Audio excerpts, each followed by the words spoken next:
Le mindset de ceux qui réussissent tout ce qu'ils entreprennent. Alors la première chose, c'est bien évidemment de voir toutes les choses, les mésaventures, les péripéties qui t'arrivent en tant qu'opportunité. Ou bien simplement tu te dis, eh bien voilà, ça devait y arriver, peut-être c'était pas fait pour moi, j'ai pas eu le boulot que je voulais obtenir, peut-être que justement j'aurai un meilleur boulot très bientôt. C'est de voir les choses de manière positive et relativiser sur ces erreurs pour mieux rebondir. C'est aussi toujours se dire, ben ça s'est pas passé comme ça, mais comment je pourrais mieux faire la fois prochaine? Au lieu de râler, au lieu de se dire, oh là là, rien ne va, non, tu vas te dire, eh bien comment je peux éviter cette erreur la fois prochaine?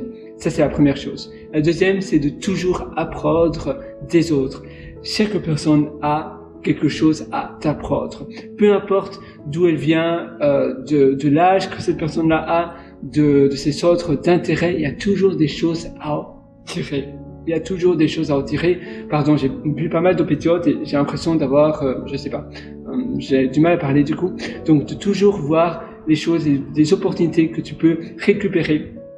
Et comment tu peux partager cela. Ces personnes-là vont peut-être connaître quelqu'un qui vont te mettre en contact, et cette personne-là pourra l'autre personne, donc l'ami de la personne que tu viens de rencontrer, pourra te mettre en relation avec une autre personne, et ça pourra peut-être bien fonctionner pour le problème ou pour la start-up dans laquelle tu te trouves ou toute autre opportunité. La troisième, c'est évidemment de voir grand, d'avoir un grand objectif, de toujours voir beaucoup plus grand que ce que tu peux réaliser. Finalement, tout est possible. La seule limite qui existe, c'est dans sa tête. Si tu es persévérant, si tu es finalement persévérant et que tu es sûr de toi, tu sais que ça va réussir, eh bien alors ça va réussir. Évidemment, il faut pas être buté, il faut pas être obstiné sur quelque chose. Si ça fonctionne pas, ça fonctionne pas. Mais la persévérance, l'endurance, c'est important pour réussir, pour aller loin. L'autre chose que je voulais aussi te partager, c'est de voir finalement les problèmes, peut-être les marasques et les mauvaises nouvelles que tu peux voir dans les news, sur les flux d'actualité. Eh bien, au lieu de se dire, oh, rien ne fonctionne, rien ne va, non. Finalement, on a tous ce contrôle à notre échelle. On peut tous changer à notre échelle. Si tu te concentres à ton échelle, au lieu de te plaindre sur les choses qu'on ne peut pas changer, au lieu de te plaindre sur le temps, sur la météo, sur la politique, non, regarde plutôt ce que toi tu peux changer à ton échelle, ce que tu peux améliorer à ton échelle. Au lieu de gaspiller du temps à râler et à ajouter de l'énergie négative en toi, vois positif, fais de grandes choses, remue les routines dans tes journées pour améliorer ce que tu peux faire pour accomplir davantage.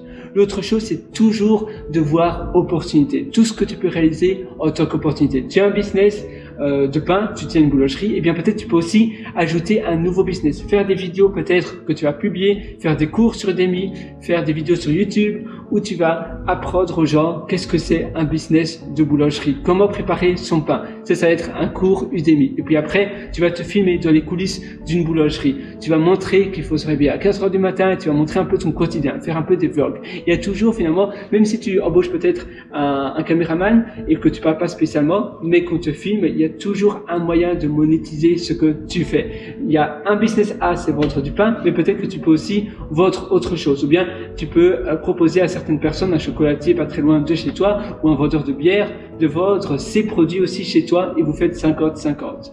Il y a toujours des moyens, il y a toujours des meilleurs, en fait, il y a toujours des business décalés dans le business actuel que tu as. Tu as toujours d'autres possibilités de revenus qui sont finalement invisibles. Et ça, évidemment, libre à ton imagination, mais tu vas voir, il y a mille et une choses que tu peux monétiser. Tu peux même louer des meubles.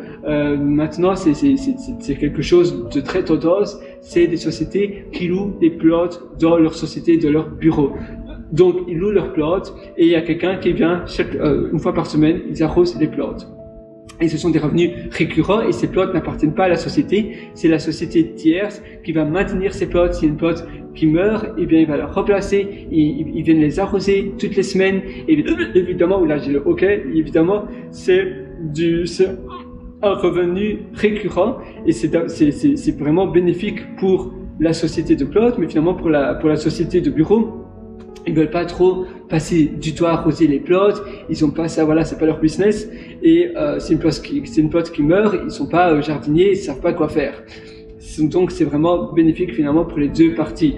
Les bureaux où c'est bien d'avoir de la verdure pour les employés, mais par contre ils ne veulent pas perdre du temps à s'intéresser au jardinage, et puis pour la société de plantes qui mettent leurs plantes et l'autre société qui loue les plantes. Là c'est embêtant d'avoir le hockey. Et finalement la dernière chose, c'est d'avoir un rythme régulier, de bien dormir, d'avoir une hygiène de vie saine, de manger équilibré, et parce que finalement l'alimentation joue sur ton succès. Tu seras moins fatigué si tu manges bien, si tu dors bien et que tu vas au lit à la même heure, que tu te réveilles toujours à la même heure, tu seras aussi moins fatigué. Et ça sera aussi bénéfique pour toi. Je suis vraiment désolé d'avoir le hockey, c'était pas prévu. Mais si tu veux en apprendre beaucoup plus d'ailleurs sur le business, sur le succès, je t'ai concocté pas mal d'ateliers qui se trouvent sur mon site pierrewriter.com, c'est pierrewriter.com. Moi, je te souhaite tout le meilleur du fond du corps. J'espère que ce hockey va vite partir. À très bientôt sur ce. Ciao.